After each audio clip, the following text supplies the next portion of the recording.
Oy, ikaw! Fan ka ba ni na Marian Rivera at Dingdong Dantes? Uy, meron silang nalalapit na pelikula na ipapalabas na. Malapit na malapit na. Feeling mo ba manonood ka na? May time ka kaya? At ang mahalaga pang tanong, may kasama ka kayang manonood nito? At ang mas pinakamahalagang tanong,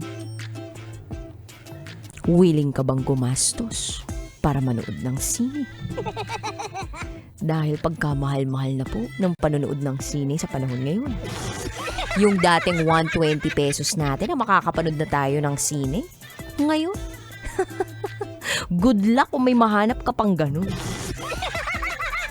Sa panahon ngayon, ang mamahal na ng mga bilihin.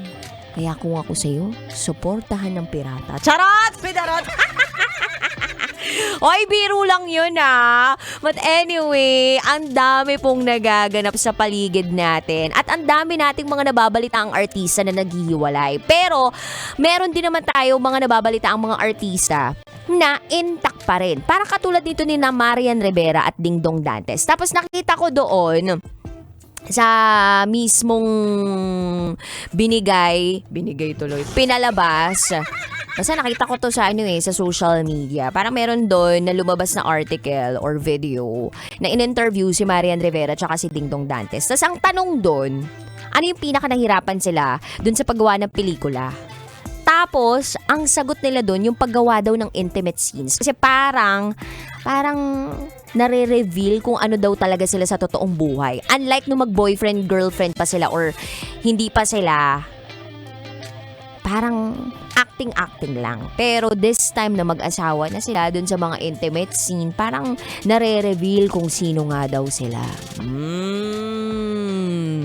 So alam na this, kapag pinanood yung pelikula, yung pala sila. Char! Ganon ginudge. Oy, pero naniniwala ako na ang mga artista napakahusay rin talaga pagdating sa, alam mo yun, paglalaro kung paano nila i-juggle yung personal life nila, yung professional life nila. Kumbaga, it requires a lot of discipline. It requires a lot of hard work.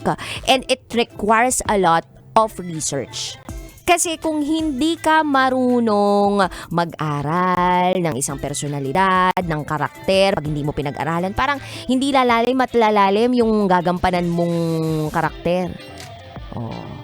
So, kaabang-abang yung pelikula nila at kaabang-abang din ang intimate scene. So, diyan natin makikita kung napaghandaan ba talaga nila yan. Pero matagal na sila sa industriya. So, malamang maganyan.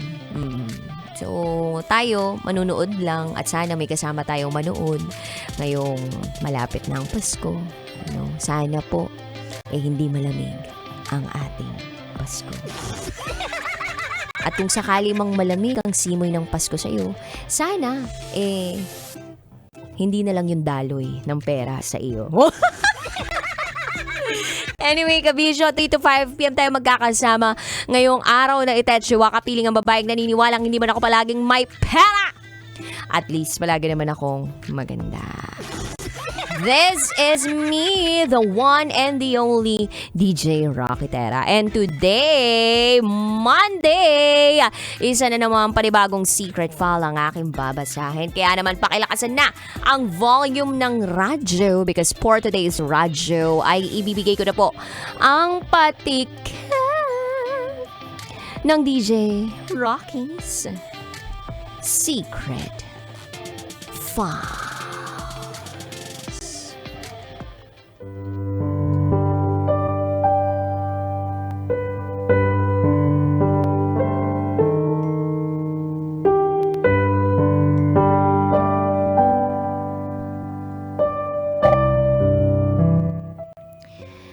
May asawa siya at may asawa ako.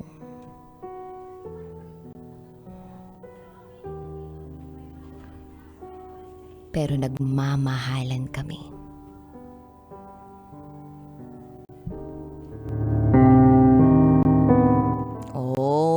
asawa siya, may asawa ko, tapos nagmamahalan silang dalawa. Anong ibig sabihin nun? At anong tawag dun? Eh di, nagmamahalan / nagkakabitan. Charot! Abangan niyo po yan sa akin pagbabalik. Kasama niyo po si DJ Rocky and you are listening here sa stasyong number 1 sa mga malulupet, manggapang sa kakalsadahan. 90.7 Love Radio. Up next is DJ Rocky's Secret Files. Sinira ng tatay ko ang pagkababae ko. Siya! May secret affair kami ng office mate ko. Hindi ko matigilan kasi sobrang galing niya sa... Rocky's Secret Files. Secret Files. It's the kind of bleep you never knew existed. Kunwari inosente pero boy naman pala. Rocky's Secret Files. Secret Files.